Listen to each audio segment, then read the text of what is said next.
নমস্কার, সুপ্রভাত। খবর দিনভর নিয়ে আপনাদের সঙ্গে রয়েছে আমি জুনেলা। মঙ্গলবার সুপ্রিম কোর্টে বাংলার এসআইআর মামলার শুনানি। এদিন একাধিক নজিরবিহীন নির্দেশ দিয়েছে দেশের শীর্ষ আদালত, আর যার মধ্যে অন্যতম ট্রাইব্যুনাল তৈরি করা। গত 24শে ফেব্রুয়ারি সুপ্রিম কোর্ট বলেছিল এসআইআর নিয়ে পশ্চিমবঙ্গের পরিস্থিতি নজিরবিহীন, তাই নজিরবিহীন পদক্ষেপ। এরপরই সুপ্রিম নির্দেশে বাংলায় এসআইআর এর কাজ খতিয়ে দেখছে বিচার বিভাগ, যা নজিরবিহীন নির্দেশ। মঙ্গলবার ফের এসআইআর শুনানি, এদিনও একগুচ্ছ নজিরবিহীন নির্দেশ, ফের সুপ্রিম হস্তক্ষেপ। এদিন শুনানিতে সুপ্রিম কোর্টের প্রধান বিচারপতির বেঞ্চে রাজ্যের আইনজীবী মেনকা গুরুস্বামী জানান, বিচারাধীন তালিকার মধ্যে 47 লক্ষ এমন রয়েছেন যারা 2002 সালে তালিকায় ছিলেন। প্রধান বিচারপতি সূর্যকান্ত তখন বলেন, সেই কারণেই এখন এসআইআর হচ্ছে।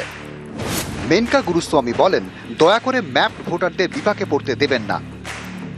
বিচারপতি জয়মাল্য বাগচি তখন জানান, আমরা সেটা করতে চাই না, তাই এতটা এগিয়ে নির্দেশ দিয়েছি। এরপর প্রধান বিচারপতির বেঞ্চ নির্দেশ দেয়, অবসরপ্রাপ্ত প্রধান বিচারপতিদের নিয়ে ট্রাইব্যুনাল গঠন করবেন কলকাতা হাইকোর্টের প্রধান বিচারপতি। সেখানে অন্য রাজ্যের বিচারপতিরাও থাকতে পারেন। এই ট্রাইব্যুনালে আবেদন জানাতে পারবেন নাম বাদ যাওয়ারা। ট্রাইব্যুনালের সিদ্ধান্তই মানতে হবে নির্বাচন কমিশনকে। অ্যাপিলেট ট্রাইব্যুনাল তৈরি করা, যাতে অ্যাপিলগুলো সব ডিসাইড হয়। এই যে সিইও বলছিল, ইলেকশন কমিশন বলছিল ওরা নিজেরাই ডিসাইড করবে অ্যাপিলগুলো, সেটা আর ইলেকশন কমিশনের হাতে থাকছে না। ইলেকশন কমিশনের যে ক্ষমতা ছিল, সেই ক্ষমতাটা চূর্ণ হলো। এদিন রাজ্যের আইনজীবী কল্যাণ বন্দ্যোপাধ্যায় শীর্ষ আদালতে আবেদন জানান। বলেন, আবেদন খতিয়ে দেখার এখতিয়ার যেন সিইওর না থাকে।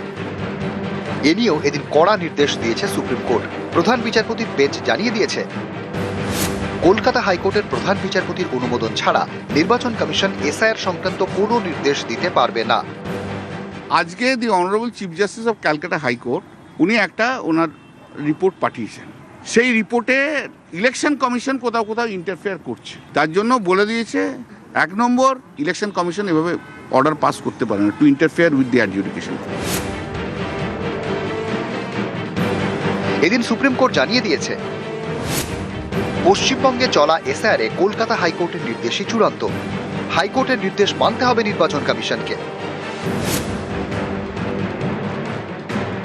এদিন সুপ্রিম কোর্ট নির্দেশ দিয়েছে, বিচারাধীন তালিকা থেকে নাম বাদ যাওয়ার কারণ জানাতে হবে নির্বাচন কমিশনকে।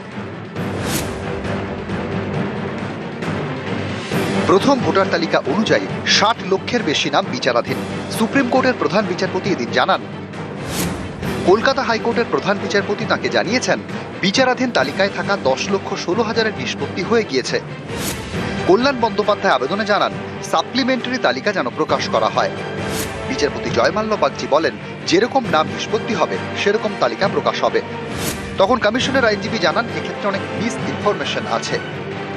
এরপর সুপ্রিম কোর্টের পর্যবেক্ষণ, ভোটের আগের দিন নিষ্পত্তি হলেও তিনি ভোট দিতে পারবেন। 10,16,000 কেস ডিসাইড হয়ে গেছে, ডিসপোজড হয়ে গেছে, তার কোনো সাপ্লিমেন্টারি লিস্ট আসেনি। এর আগের দিনে অর্ডার ছিল কনস্ট্যান্টলি সাপ্লিমেন্টারি লিস্ট পাবলিশ করবে। তাই জন্য আমার সাবমিশনে ছিল, দুটোই আমার সাবমিশন ছিল।